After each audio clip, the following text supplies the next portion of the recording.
A good horror game is something special. It is able not just to challenge us with its gameplay or tell a good story, but to scare us, to haunt our dreams and idle thoughts, even to make us question our own perceptions of reality. In this podcast, we meet the developers of both existing popular horror titles and hotly anticipated upcoming ones to discuss how they do it, what inspires them, and all things spooky and unnerving. Welcome to Talking Terror, the official podcast of the Horror Game Awards.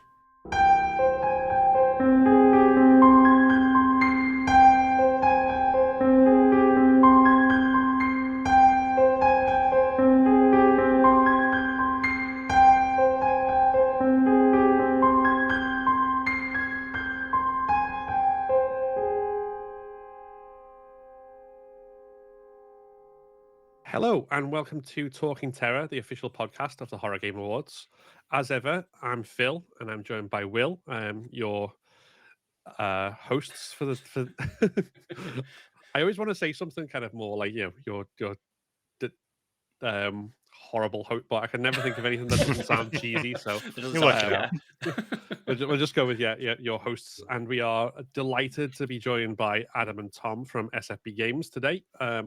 Who are going to be talking about their brand new upcoming survival horror game, Crow Country.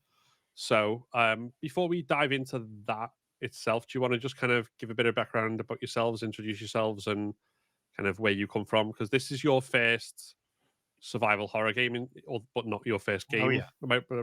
Right there. Yeah, Tom and I have been making... So we're brothers. Hi, I'm Adam. Hi, I'm Tom. There's Tom. We're brothers, and we've been making games together for 15, 16, 17 years. 22 years. No. 2002 is when we uploaded our Time first Flash game. is a flat and it's circle. 2024 now. Okay, so yes, we used to We're make old. Flash games for browsers back when that was a thing. Newgrounds.com, armorgames.com. Oh, amazing, yeah. And all those kinds of things. And we just did it as a hobby for free, for fun, for years. No, not a penny was exchanged by anybody. It was literally just a hobby. Yeah. So yes, I'm Adam. I'm the creative director these days. So I do a lot of the just kind of art and design side of things. And then Tom's on the other side of the equation. Yeah, I do programming, business, odd jobs. I mean, there's two of us in the company, so we both wear a lot of different hats at different times. Definitely. So do you often like rely on kind of contractors for stuff, or do you try and do as much as humanly possible in-house? I would say the average SFB game, we haven't made that many as a proper big company, but the average game we hire maybe one or two people, and then with Snipper Clips we had about 7 people total, which was loads for us. Right. And then we've made games with just the two of us, and then usually it's somewhere in between. So really small teams on the grand scale of things. That's what we like. Yeah. And as mentioned, this is your first foray into the survival horror genre. But given the influences and the way it looks and feels, I say your first foray from the developer side. I imagine this is not your first foray by a long shot as far as actually playing these games. So there's a lot of obviously Resident Evil, and I can see the game collection just coming up on the camera. So I have my whole game collection, my whole horror game collection with me, and it is extensive. I'm a big PS1, PS2 era horror fan. I know this is an audio medium, but there was pile Give number us some one, deep cuts. pile number two. Oh my gosh. And then maybe the best era of all, my favorite era is the PS2 era over here. And we can go through these later if you like, but I'm super into that kind of stuff. Obviously Silent Hill, Resident Evil, Dino Crisis, Haunting Ground. That's my favorite kind of stuff, I guess. I used to hate horror games. They used to give me a headache. I couldn't play them at all. When I was a teenager, I hated them. And they made me feel sick, and I couldn't touch them. And then once my friend lent me Resident Evil remake on the GameCube and said, you have to play this. And I stuck with it and never looked back. It was so good. I was completely converted into the genre forever. And then I played all 4 Silent Hills back to back in a few weeks. And I was a teenager, so I had literally nothing else going on. So I would just literally play Silent Hill without stopping until I'd done all 4 in a row, which is quite an experience and a changed man. Imagine, I miss those days of just being able to sit and play games and not worry about anything else in the world. And just not to feed into the denial of time that was going on earlier, but it is obviously the 23rd, I want to say. Will, you'll know better than me. Anniversary of remake. 20 of the remake, yeah. So that's the 22nd, yeah. 22nd, and it's the 28th anniversary of the original. So they're both released on the same day, but obviously different years. Okay, that's amazing. So it's a historical survival horror day. Oh, it is indeed, and yeah, amazing. Yeah. Obviously, by the time this goes out to people, that day will have passed. Right. But the fact that the fact that we're here now, we are marking the moment. So yes. So how about yourself, Tom? Where's your kind of interest in this come from? I have an admission, which is that my first horror game I ever bought was Silent Hill 2. I bought it because it came in a nice cardboard sleeve box, and I was sort of buying random games from what would have been Game Station back then. Yeah. You used to live above the Game Station. I used to live above the Game Station. That was a little while later, but yeah, I played maybe half an hour of it, and then I moved on to something else, and I never played another horror game. Little did you know, Crow Country. yeah. Crow Country was the first one you ever finished, right? First horror game I've ever finished. Oh wow, okay. Yeah. So you got the two polar extremes of horror game experience. You started with Silent Hill 2, so it's only downhill from there, I'm afraid. Yeah, exactly. Because I was going to ask you, like, obviously you've developed a lot of games over the years, and this is your proper first foray into survival horror. What made you decide to we're going to design a survival horror game? It just emerged as my favorite genre over the years. Like I got into PS1 collecting, I don't know, 10 years ago, and then I found myself drawn to the horror stuff because it's just really satisfying and fun to play. And then over lockdown, I was playing through a bunch more of them and just collecting obscure ones and playing them, and I just consistently found myself having a good time. And then what happened was I made a survival horror game in Dreams, Media Molecule's Dreams. Yes, yeah. And it's called Horror Cart, and it's basically a survival horror puzzle area in a spooky graveyard, and the twist is that you play as a cute teddy bear in kind of a Mario Kart go-kart. Oh, cool. And so all the controls are accelerate, reverse, and so on, but you're doing horror survival puzzles. Anyway, I made that. So that was during like deep lockdown pandemic where I had a lot of time. And then I finished that and I just thought, this is a fun thing to do. I want to make my own actual survival horror game. So I just started doing it. And then it was just a hobby, just a fun side project. Because we had another project that was the official SFB Games project, which is still ongoing now, which is a detective murder mystery adventure detective grimoire thing. That was officially what we were doing. But I just had a side project of making a horror game, and it just went on and on and on. And we always say like, oh, it accidentally became a full-size game. And that really is the case because of the way that time happened during the lockdown. And I didn't realize kind of how long I'd been working on it.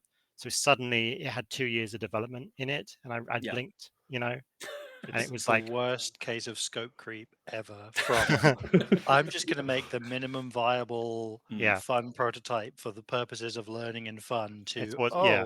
Here's a whole game. It was supposed to be like the simplest possible, smallest possible survival horror game, just to see if I could do it. And it's impossible to make a project that's as small as you want it to be. It always grows and grows. Yeah, I was going to say that before you jumped in then, Tom, I was basically the same thing. A scope creep, good, but good. Yeah. Right. Like it's scope. There's a scope ballooning. I feel like I should make my next horror survival game. You should be chased by the scope creep, and he should chase you around. Well, some sort of sniper monster. I don't know. Just some kind of like pursuer creature called scope creep could be great. You play as a game dev trying to make your way in the world. Anyway. Oh, I mean, that obviously brings us on to Crow Country itself. So, for those who may not know or be familiar with it yet, do you want to give a kind of overview of what the game's about and who you play as, and kind of? Yeah, so it's kind of a classic horror survival style game, inspired by Resident Evil, Silent Hill, and so on. And it's set in 1990, very specifically, and it's set in an abandoned theme park. And the theme park is called Crow Country. So there's a theme park called Crow Country, and it's been shut for 2 years. And you show up as someone called Mara Forrest, and you are investigating. You have a missing persons police report for the owner, Edward Crow. So that's why it's called Crow Country, is because he named it after himself. Okay. And you're basically, he's gone missing, and there's rumors swirling around about what he's done, why the park shut down, what's really going on behind the scenes, some incidents that were kind of covered up and things like that. So you break into Crow Country to discover what's really going on, and yeah, that's how it gets started. Yeah, and I think the first time I discovered this myself, and I'm sure Will was the same. We when the demo came out and getting your hands on it, and like obviously it's quite striking, kind of the aesthetic that you've gone for. Anyway, Yeah. we've got this kind of resurgence with survival horror lately, and lots of different things. But it's good to see that a lot of them have their own kind of unique take on it as well. Whether Yeah. it's like kind of pixel art stuff of things like Signalis, or whether it's more over the shoulder photorealism, or whether it's kind of like the way you've gone for it. Is that kind of, how did that choice come about like the way it looks? It wasn't a conscious choice at the start. It actually comes from my inability to do real modeling. So quite honestly, when I started making this project, I was modeling everything in Unity, and I didn't even have a modeling tool. I just used primitives. So the whole game was made out of spheres and capsules and cylinders and cubes, and that was it. So the character looks a little bit like a toy, and some people have said she looks like a Playmobil or a Lego. And it's honestly because I was modeling with primitive tools, which kind of echoes the way, maybe games were made back when there were more restrictions, even though something I just had put upon myself because I wasn't experienced. And then I was making the environments, and I added loads and loads of detail to those. And then we added the pixel shader on the camera, and it accidentally kind of looked like pre-rendered background art. So we had this kind of simplistic looking character laid on top of quite detailed backgrounds, and it suddenly evoked, Final Fantasy VII, Resident Evil 1. It really came about by accident. But as soon as we kind of realized we had that unique thing, we've held on to it because it's kind of a unique selling point now, I would say. Yeah, absolutely. And it's,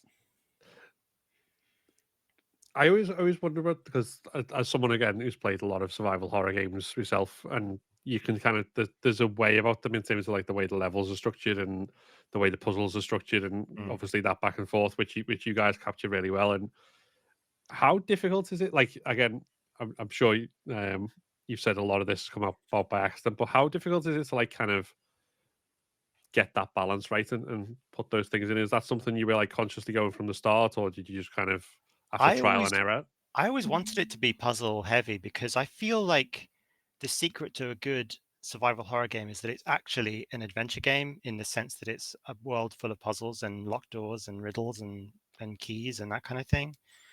So I always wanted it to be puzzle forward, and that's something I had from the start, just because I feel like a lot of, maybe it's not true anymore, but for a while, indie horror games and kind of middle horror games were just kind of flickering, scary hallway simulators, and there wasn't much juice in terms of mechanical puzzle gameplay.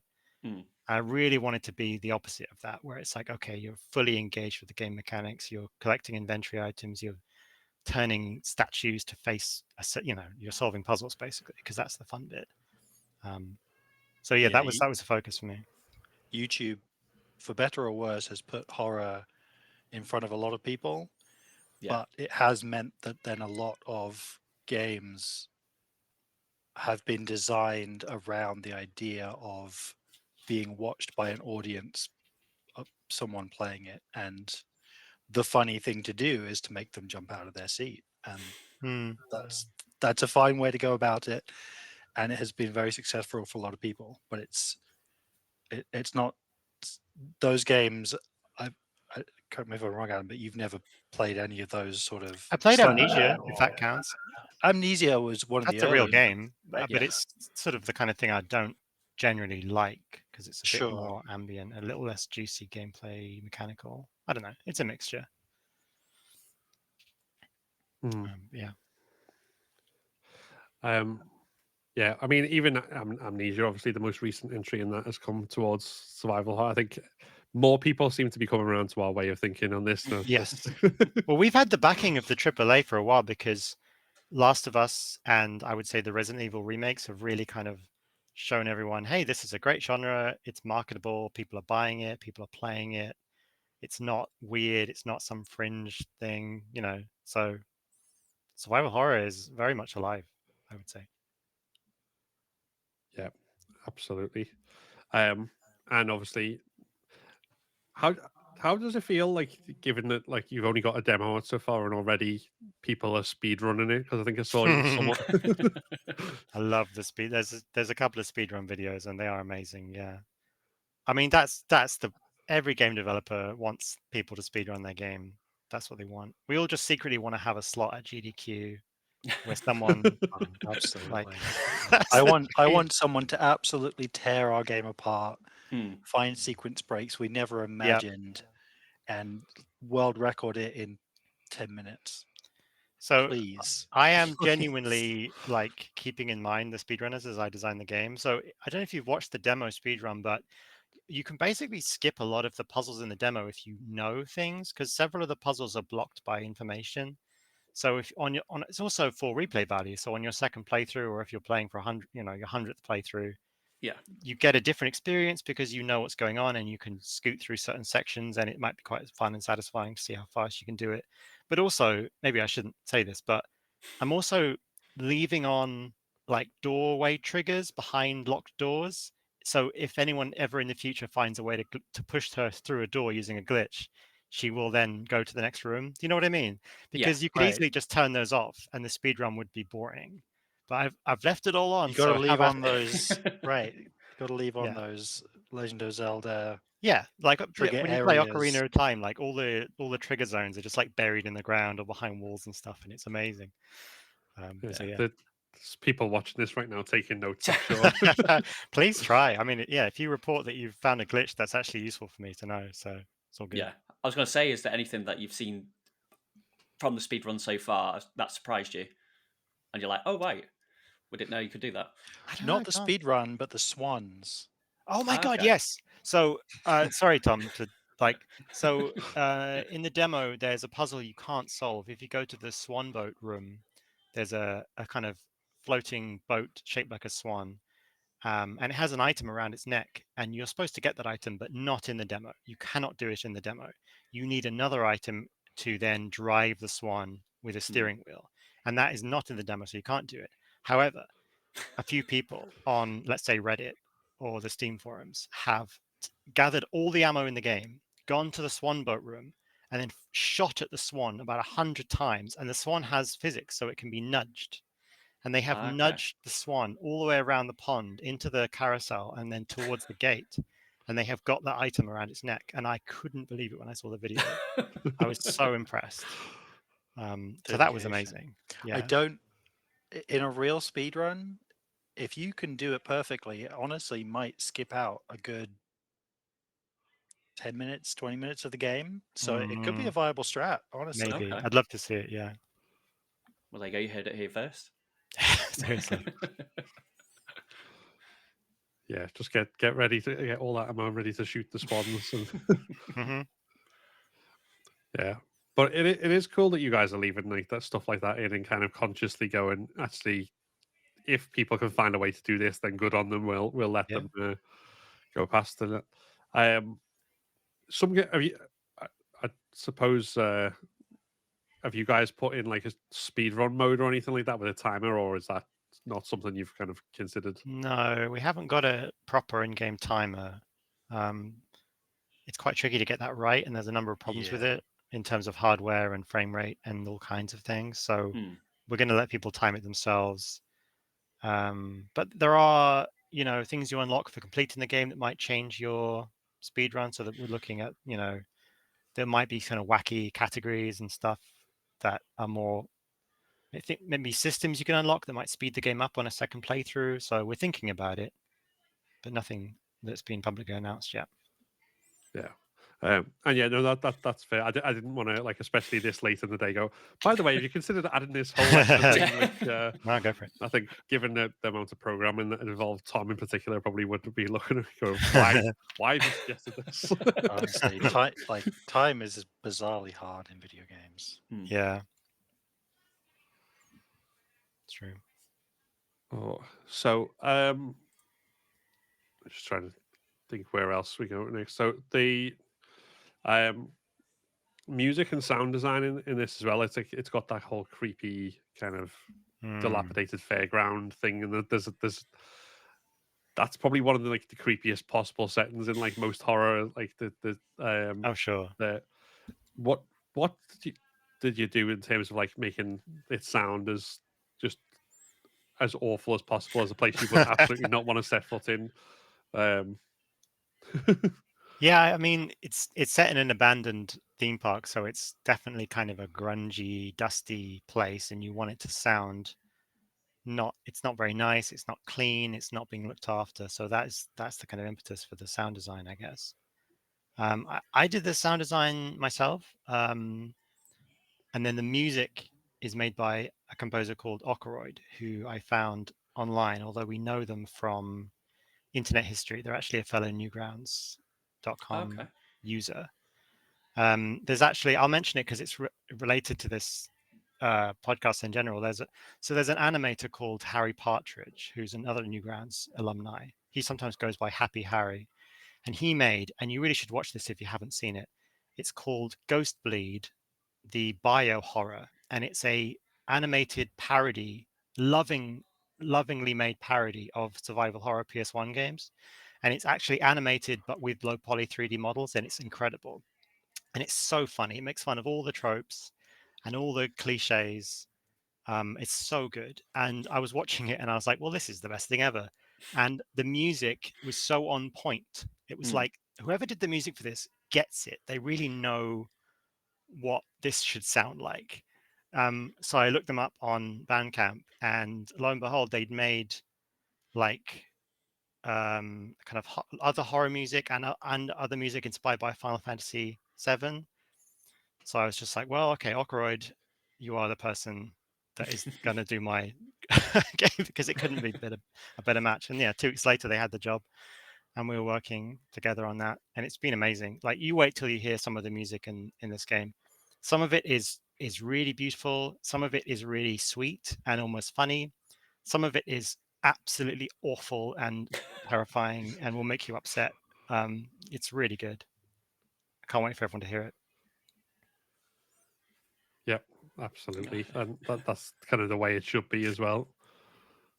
Yeah, we have a kind of. Oh, sorry. Oh, no, it's all right. No, I was just going to ask about the setting of Crow Country. Like, obviously, you set it in this abandoned theme, but is that inspired by something that you've? Yes, it's inspired very specifically by a primal desire I've always had. So we went to Disneyland Paris a lot as kids, because we're from East Kent, so it's not that far. Anyway, we went to Disneyland, and I always had this very strong desire to get off the ride halfway through, let's say Small World or Pirates of the Caribbean, and walk around behind the animatronics and like see what goes on behind the scenes of such a thing. And it was always very kind of alluring and fascinating to me, like the artistry of a theme park combined with the sort of mechanisms of it, and how exciting and wonderful it would be if you were allowed to just go through any door and see the control rooms and press the buttons and sneak around in the back corridors. And then it's also kind of inspired by I have a habit of watching urban exploring videos on YouTube, which is where people sneak around abandoned locations for fun and take lovely pictures. And it's been demolished now, but the most famous abandoned theme park in the world is it's called Nara Dreamland, and it was in Japan. And supposedly the story goes it was going to be a Disneyland park until the last minute, and Disney pulled out, and they had to make it unbranded. So it's this wonderful kind of uncanny valley Disneyland. And then it didn't last very long, and it became an abandoned site, and urban explorers explored it. And it's just incredible. And they go in the dead of night, and it's so spooky and cool. So yeah, I'm just very jealous of those people that got to go there. So I made my own. And we Yeah. grew up around an abandoned theme park as well. Okay. Also called Dreamland. Yeah. Down in Kent, in Thanet. Mm-hmm. They reopened Margate. now, haven't they? Or is it No, it's closed open. again? They've opened it. They finally refurbished Yeah, it. yeah. After But years of it being for a long boarded up. time, that was just boarded up and dilapidated, and yeah. So maybe that Yeah, the seeped in. abandoned theme park has just lived in my brain this whole time. Yeah. Well, I was going to say, actually, I was lucky enough when I went to college and did computing, I got the opportunity to go to Disneyland Paris, and we went on the underground bit. We saw the whole workings of it and their computer systems, and it is great. so eerie. It's like the amount of like long tunnels, and it's just you look, and it's just it goes on and on and on. Amazing. It's I'm very jealous. It's like an amazing setting, obviously, for horror. It's just so iconic, but yeah, we got the chance to do that, and it was so cool. That's amazing. Yeah. I guess I was also inspired by Silent Hill 3, which opens in a creepy theme park. Yeah. That's probably my favorite survival horror game of all time, so I can't discount that influence as well. No. Yeah, I think there's something like certainly theme parks in the UK. I don't know if it's the same. Obviously, it always seems like the American theme parks, for example, are a lot more like big and like they've got all the bells and whistles on. Whereas if you go to Thorpe Park and you're like a year too old for it or something, it just starts to take on that abandon the same sort of. Well, there are lots and lots of cheap atmosphere. theme parks in like Middle America as well, and the game is set in Atlanta specifically because that's a place in America where there are slightly cheaper theme parks historically, and everyone's trying to be Disney, and no one has 10% of the budget, so they look like crap, and it's great. So have you been to a few of these places then to like research? No, not myself. No, I've only really been to like proper up and running respectable theme parks, to be honest. Sure. And some of the weirder European ones. Yeah, like Efteling is a Efteling. We went in Germany, which is just. I mean, it's running and it's well kept, but there's undeniably creepy vibes running throughout. Yes, it's fairy tale themed, and it's all kind of big grinning trees and witches' cabins and like big mushroom swamps and stuff. So it's really cool. Yeah, I like that one a lot. Park Asterix is good as well. Yeah. So I mean, I think weird and creepy theme parks is probably a subject all of its own that we could talk about. Oh yeah. Right. I mean, coming next week, the weird creepy theme park podcast. I'd listen to that.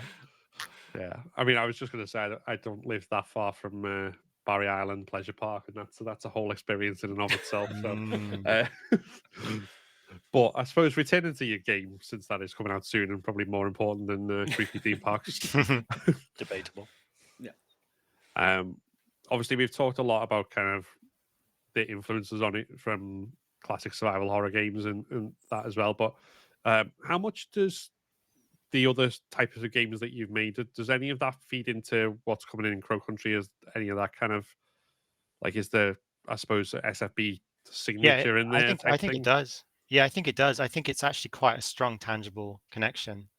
And like, so we made Snipper Clips, which was a game with Nintendo. It was a launch title for the Switch, and it was a pure puzzle game. It's a 2D platformer, but really not a platformer at all. It's just puzzles, like 100 puzzles. So that really taught us to be good puzzle designers. We got really good at it, I think, during that time. Yeah, Nintendo just sort of forced us to get good at it and pointed us in the right direction, I guess. We were shepherded into becoming quite proficient at it, especially Adam, who built a lot of those levels. Yeah, I designed the majority of the levels for Snipper Clips, I guess, although other people definitely had other ones too. But it's we learned the rules of like really good visual communication and conveyance and everything for the player. So I'm quite confident doing puzzles now. And then the other sort of game that we are known for, I suppose, is Tangle Tower, which is a murder mystery detective adventure game, which also is puzzle focused. So between those two games, we're very much into the kind of puzzle design. And Crow Country really is full of puzzles. It's a puzzle adventure game. So that's our DNA. That's our bread and butter, and it has been for some time. And then Tangle Tower also is, Tangle Tower is a game where you explore a weird, spooky place and unlock locked doors and find secret rooms and solve puzzles and meet weird people hiding in the shadows. So it has a lot in common with Crow Country, except for the actual moment-to-moment button pressing gameplay, which is completely different. Yeah. So I mean, just from the way you were describing it, that sounds like the gameplay loop that you've been kind of gravitating towards for a while. And yeah, this is the first time we've ever done a game where you fight enemies or can get killed or anything like that, like an actual action game. We've never done that before. So that's a new element that we've added on top. Yeah. Although we did have one game that you could convince people to jump out of windows. Haunted House. Yeah, Haunted House. Well, in the they jumped day. out of their own volition if they were scared enough of the ghost. Right, and who knows what? They just faded out, so who knows what happened? There's mattresses underneath every window. It's fine. Right.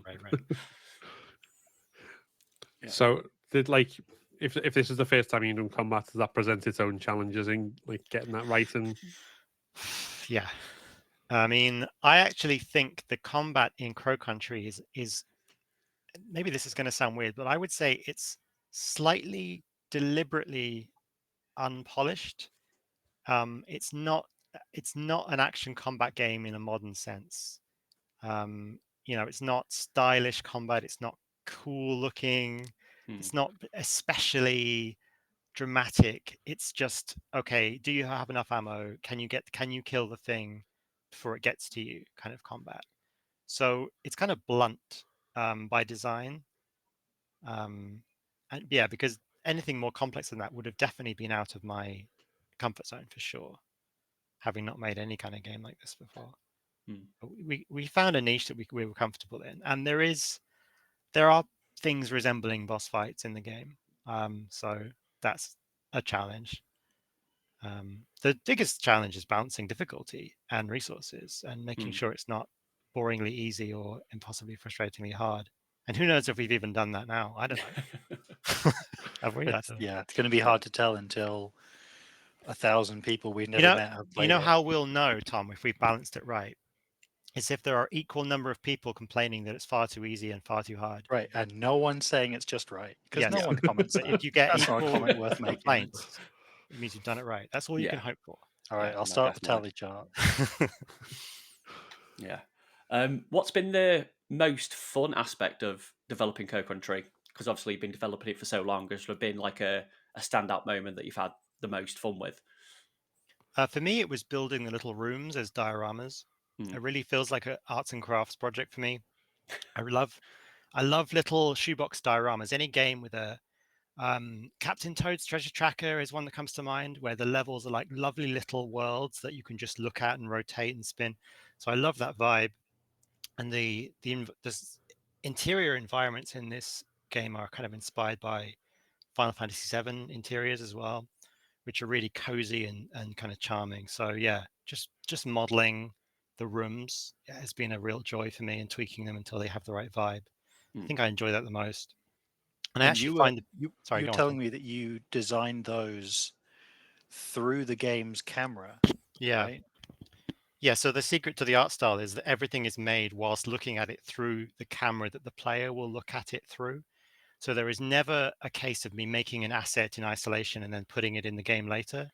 Everything is built in situ, and I'm looking at it from the distance and the angle and the filter that the player will see it from. And it's quite important because the pixel filter on the camera, messes around with the visuals quite a lot. So I have to make sure things look good in that context. And if you make, say, a pipe for the wall, if you make it slightly too thin, those pixels will look ugly. And if you make it slightly too big, it'll look bland. So every single object in the game has been tweaked to look good from that. What I'm saying is, if you zoom in, it would fall apart. So never do that. No. Good to know. Yeah, and just kind of like on the point about the difficulty and what you're saying about that, you've also got a mode in there, I believe, like about where you can play it as pure puzzles with no combat. Yeah. Which is obviously quite an innovative way, I suppose, of like adding more accessibility to this sort of thing for people who might not necessarily like the scare. So, how did that come about? I went looking for this tweet, Adam, and I couldn't find it. Yeah, I don't know where it is. Yeah, I searched the internet high and low, but Adam showed me this tweet a long time ago. After he'd shown me Crow Country and we were already sort of picking it up as an official SFB project, he showed me this tweet that said something like, I really love Silent Hill 2, but is there a mod where you can just remove the bad guys? Because I really just want to be in this space and vibe there. And Adam said, yeah, we should. There should absolutely be a mode where you can just enjoy the vibes and nothing else. Yeah. There's a lot to enjoy as a, just as an exploration game, as a puzzle adventure game, as a atmospheric mystery story game. So I've kind of sidestepped the issue of difficulty by just saying, okay, we're giving you one survival horror mode, which is the designated difficulty that I think is correct.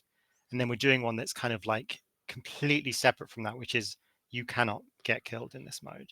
Nothing will jump out and attack you. So, and I've discovered that there's a lot of people out there that will say, oh, I love this game. This looks really good. Shame I can't play it. Shame I can't play horror games. Oh, well, I will never engage with this. Yeah. So with Crow Country, we say to those people, oh yeah, no, you can play it. It's fine. Yeah. Don't worry about it. If you enjoyed Monkey Island 3 style running around as a little 3D guy adventure game, this is for you. It's creepy, but not scary at that point. Right. Yeah. Yeah, because I'm racking my brains now, and I can think of literally one other game that's done that exact thing, which is Made of Scare by Wales Interactive. They've got like a story mode where there's no combat in it as well. Okay. For that, I think.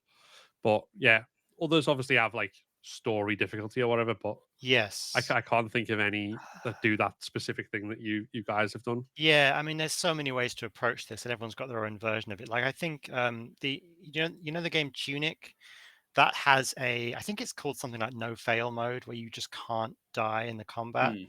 So you still do the combat, but you just can't ever lose. So it's it's an equivalent of that, I guess. Yeah, it'd be interesting to see if, I don't know whether this is something you guys are going to get any kind of like data on, whether people go for which mode people go for and which gets played most, or I don't know. I don't think we're tracking metrics, are we? Just ask people. You know what we should do, Adam? Just we're live designing this as we speak. What are the easiest ways that you can get cheap statistics on what's happening in your game is to make an achievement for it, because then we can go look at the achievement stats. So we can do probably should do that. An achievement for getting to a certain point 30 minutes in the main game, and then have the equivalent in... Yeah, but then people would need to play it through twice to get all the achievements. Sorry, we're having a meeting now. Is that a bad thing? Replayability, double the value. Yeah, maybe. I've had some people say to me, oh, I started it in exploration mode because I didn't think I liked horror games. But after a while, I decided to be brave and re-roll it as survival horror mode, and I got into it, and it's so cool. Like it's like a gateway drug or something. Yeah. I think that's honestly like I think it really should be a thing, because as you say, like the amount of effort that goes into all the artwork and the design of everything, and then people just run past it because they're horrified by something. Yeah. What if you can just sit in the moment and actually spend time there and look at everything? And I think it's absolutely. I hope that's a thing in the future, because obviously the effort that people like draw and design all these things, like why not enjoy it and have that opportunity to? Plus as a gateway drug to get more people in. Say like, well, see, you're in here now. You may as well try like the full survival horror experience. Come on. Yeah, the more the merrier, basically, Mm. on our end. So, yeah, for sure. Yeah. So, obviously, we're still kind of, as we're recording this, waiting for the release date to happen and stuff. But is this something based on your experience doing it so far that you'd want to do more of, like more survival horror type games in the future?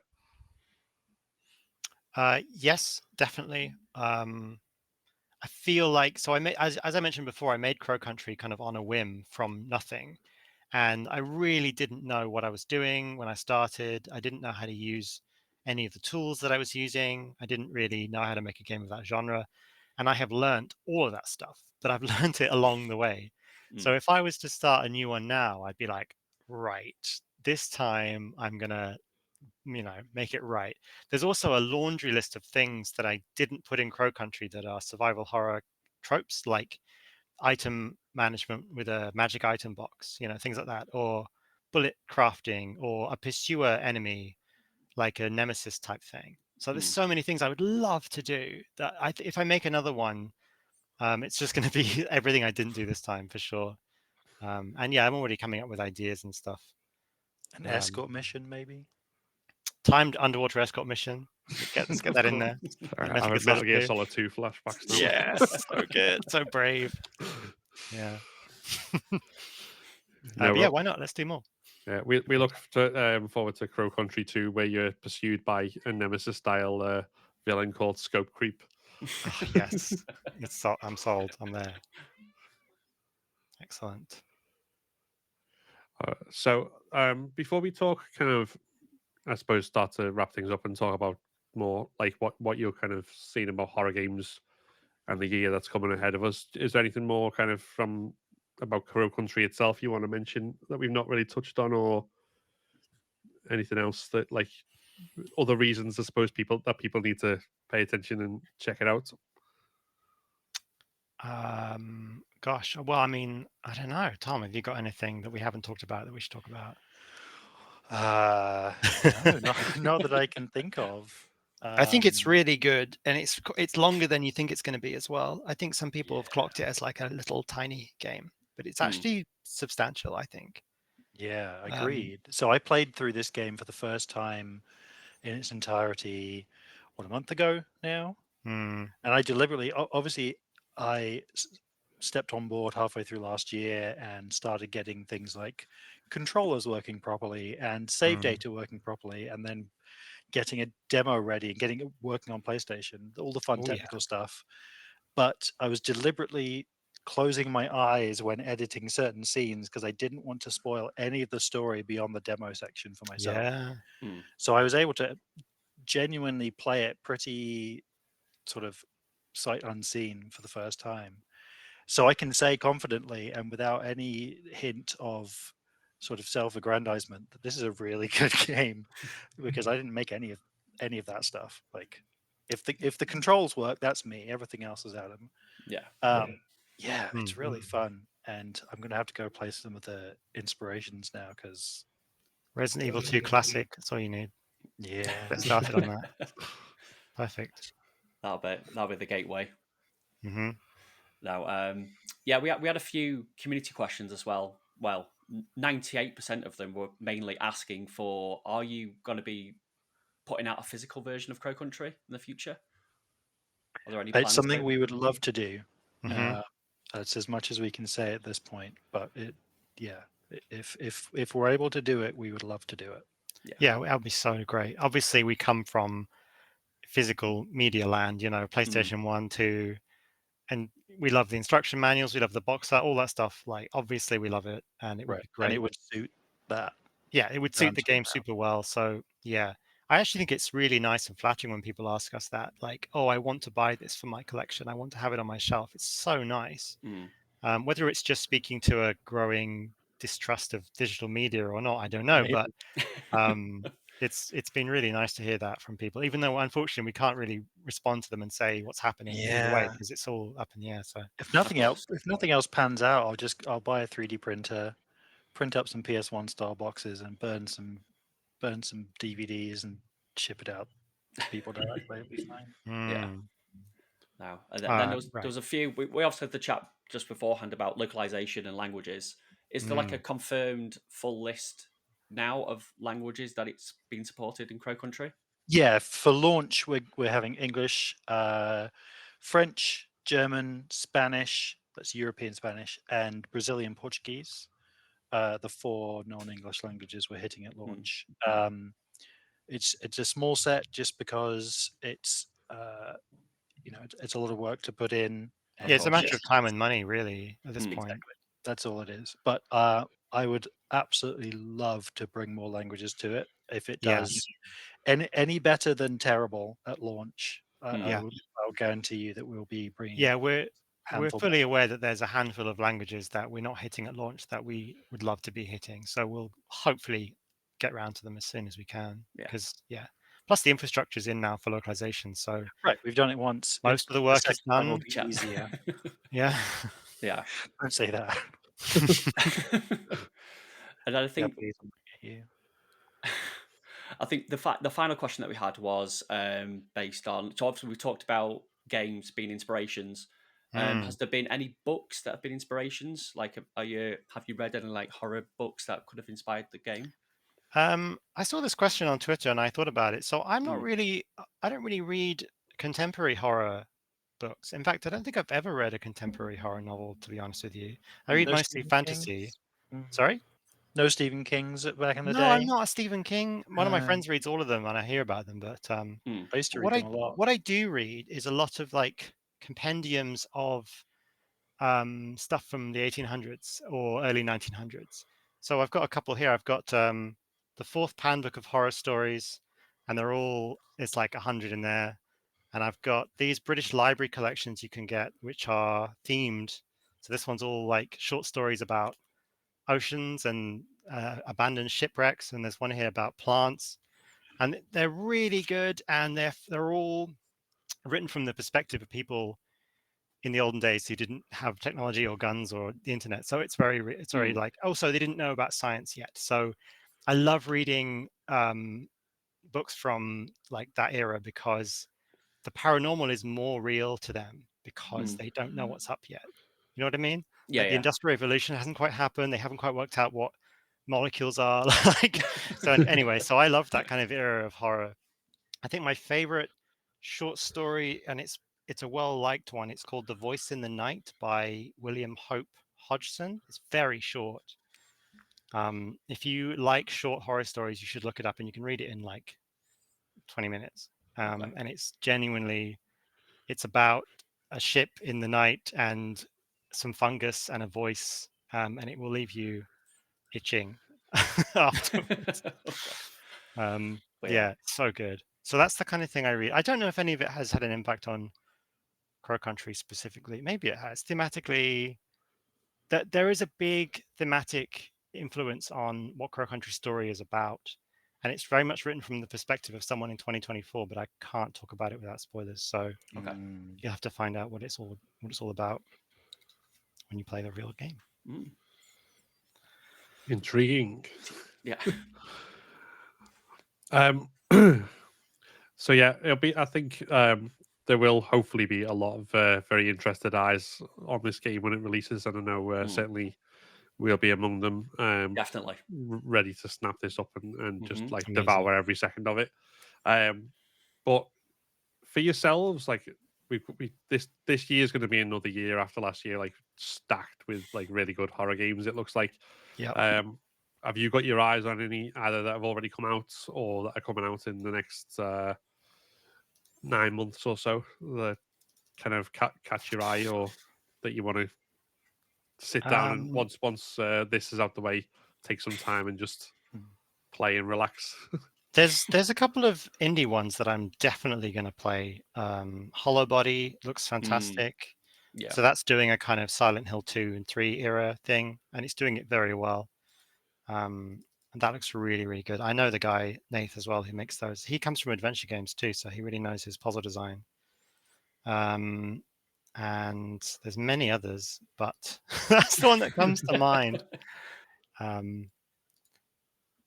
Yeah, I really like it. There's a lot of indie people making really cool survival horror games at the moment. As far as like big budget stuff, I feel like there's not a lot that comes to mind that I'm like super excited about. But maybe if you remind me what they are, I'll remember.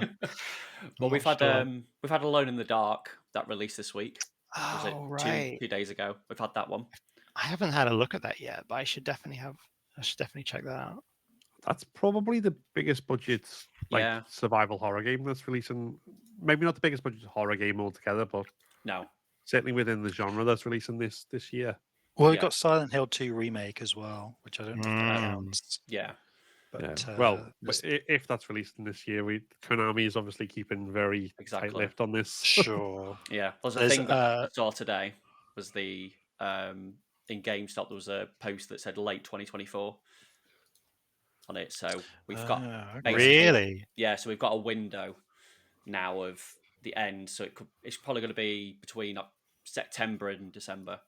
That's honestly a little bit of a relief. We saw the leak recently about the Korean age rating. Yeah. Putting it, and some people were speculating whether it be between the 28th of April and the 22nd of May, and we were like, not May 9th, not May 9th.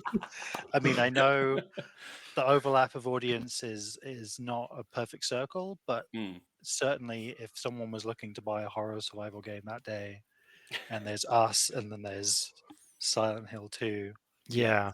it might one pass quite badly. But okay, end of the year, that's great. Yeah, Great, yeah. We'll get ourselves in. I'm not sure about that one though. Like, Silent Hill 2 is probably the best survival horror game, but I don't know if it needed a remake. But I said that about Resident Evil 4, and I loved the Resident Evil 4 remake. So maybe I'll be wrong twice. That's fine with me. I don't know. There's Holston, which looks really interesting. Yeah. Oh yes, Yeah. We showed more of that yesterday.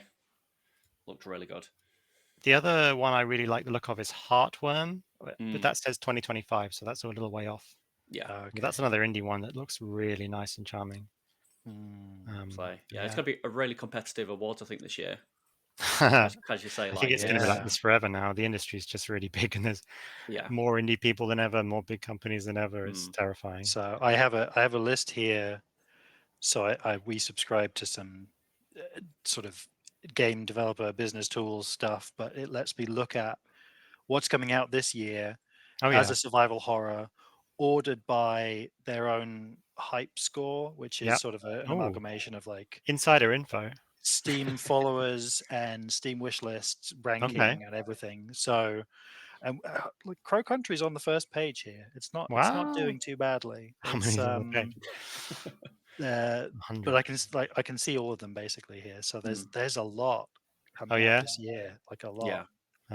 So we've been keeping track of on our side, and I think so far this year we're already close to 120, 150 horror games that have released so far this year.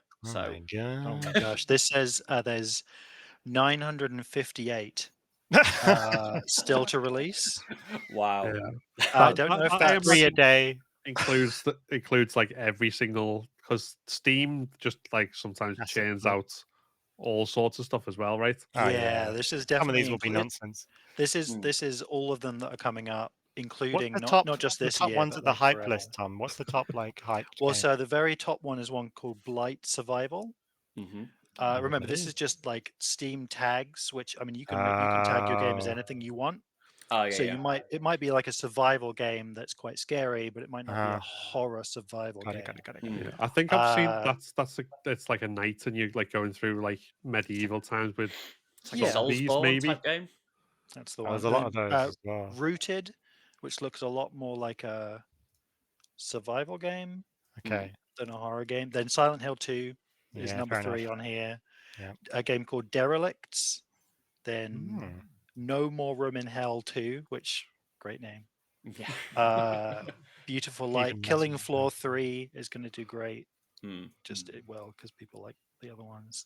The Lost Wild is a dinosaur. I've seen this one. The picking up the Dino Crisis mantle, but so I want to do dinosaurs next time, but I have got an idea for dinosaurs that no one has done yet. I'm not going to say what it is, but I really hope no one does it between now and when I make my dinosaur horror game in the future. I'm just going to say that on the record right now. So don't say it out loud. No, I won't actually say what I'm talking about. It'd just be annoying Okay. for everyone. I won't try and guess then, just in case I No. accidentally. Yeah, please don't. Yeah. Here's my absolute favorite title: Killer Clowns from Outer Space, the game. Oh, that's famous, yes. isn't it? Yeah. That's That's Yeah. June, isn't it? That's early June. It says June 4th. Yeah. Yeah, those movies 80s were movie or great. something. Yeah. No, there's some great stuff here. But yeah, Crow Country's number 40 on the list. Number 50 is Heartworm. There you go. Hey. There's your one. So yeah, tons of great looking stuff. Yeah. Dead Cool. Static Drive, which I think a lot of people have sort of confused with Pacific Drive, or is that just me? A lot of people, yeah. A lot of me's have confused that with Pacific Drive. Yeah, I think that's an animated one, isn't it? Like, is that a cartoon style one? It looks like it, yeah. Ooh. Number 40, Crow Country. Number 39, Hollow Body. We're coming for you, Dave. Shakes fists. Come on. He's always one step ahead of us. He's like he's the Roadrunner and we're Wile E. Coyote. He's been doing it longer, so he's yeah. It's okay. We're all friends. Now, I mean, For now. from our point of view, this is definitely like a good thing because, like certainly, obviously, me and Will, like we have the kind of the most frustrating part of this sometimes because we're not on the jury, so we don't get to pick anything or nominate anything. So we just kind of all we could do is kind of go, we think this is good, but we'll leave it all to you guys. It's up to you. But any mention you guys want to give us during the Horror Game Awards? Because we had a great Steam spike last time, didn't we, Tom? Yeah, just like I think you showed our original trailer, which had been out for a while, and thousands of wish lists overnight. I think it's because it's very specifically like here's everyone who's interested in indie horror the is conversion watching this rate one was thing already. So super good. Yeah, thank you. Really no, that's absolutely no problem at all. For now, yeah, but we'll see how it pans out this year. Yeah, I think there is just a growing interest, even outside of the realm of traditional like hardcore fans. More and more people are sitting up and paying attention. And what do they say? A rising tide lifts all ships. Like, oh wow, it's all going to be better for the sheer number of good stuff coming out. So definitely. Yeah, I mean that's certainly what, like, from our point of view, we want to be able to, like, we're going to have more jurors this year and more categories to be able to kind of get more games that because there's so bloody many, and we can go right, put these in front of people, go look, these things are great. Whether they win awards, whether they're nominated for awards, or whether we just mention them in passing, play them all. Yeah, for sure. That's a high quality problem. Yeah, we're doubling both, I think. So we're going to 60 jurors. So there'll be 60 people involved. Okay. Like, and then I think we're near enough doubling. Like, we're going from 10 to 15 awards, I think. So just giving it a lot more of an indie focus. Great. Because obviously, like, developers like yourselves never get a shout out like during the Game Awards. It's always those big hit AAA titles, and they never, unless you like Resident Evil or like Alan Wake, you're never going to get a call out. Right? So. Yeah, it's true. Yeah. And you'll see Adam and me up on stage at the Game Awards next year, doing a rock number.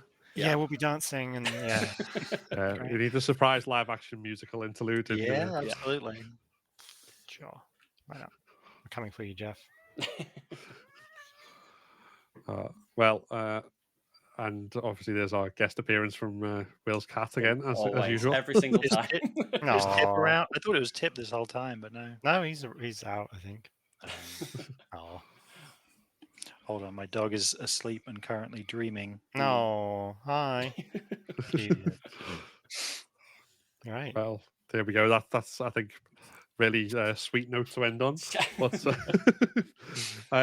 it's been an absolute pleasure talking to you guys about obviously your game, but also just being able to gush with fellow gaming fans about all things horror and everything else. And as I say, we're looking forward to Country releasing and being able to actually get our hands on the full game and play it, and hopefully everyone else can as well. With it's coming to Steam, PS5. Is it coming to Xbox as well?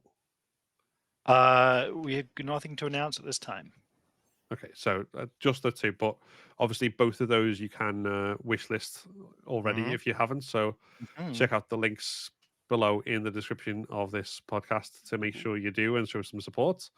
And yeah, thank you again very, very much, guys. It's been a pleasure. Thanks for having us. It's been really fun. Happily do this again anytime just to talk about cool horror games with you guys. It's been great. Yeah. Well, we'll set up that fairground one next time then. Okay. Yeah. I'll be there. Cool. All right. And catch you all next time. Yeah. Brilliant. Thanks very much. This has been Talking Terror, the official podcast of the Horror Game Awards. Thank you very much for listening. Check out the links in the description for more info on where to follow our guests in order to support them and keep up to date with their work. The Horror Game Awards will be airing live on YouTube on Saturday 16th of December. Make sure you're subscribed to the channel to avoid missing out on what promises to be a very exciting night of awards and game reveals, as well as future episodes of this podcast and other content. Thanks again for joining us, and we hope to see you next time.